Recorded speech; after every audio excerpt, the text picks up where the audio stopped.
акенца ў вялікі свет. У таму з вялікім задавальненнем я читаю творы наших поэтов-земляков.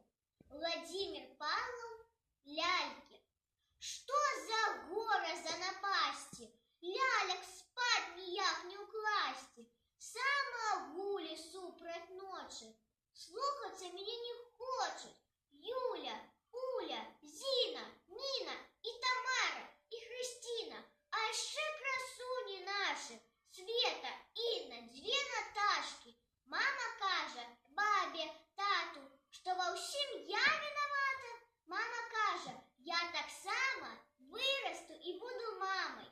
Маму я свою люблю, лялек ёй живых куплю. Юлю, Улю, Зину, Нину и Тамару, и Христину, и красунь ответных наших, Свету, Инну, двух Наташек. От тады буду дивиться, чему мамашцы не спится.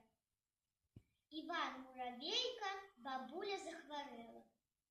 Весну забавлять птушиные трели, уквецами, яблони, вишни и сливы.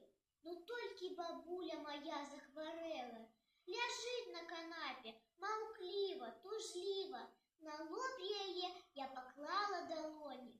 Бабуля, бабуля, ты вся аж палаешь. Я наш, успокойся, внучка Алена. Я просто стомилася, бо я старая. Неправда кажу я, хіба ж ты старая? Заплакала б я, ты бабулю узрушу. И я ей веселые песни спеваю. Про поле, про речку, про сад наш, про птушек. Бабуля усмехнулась, ей стало лепей. Няўжо мои песни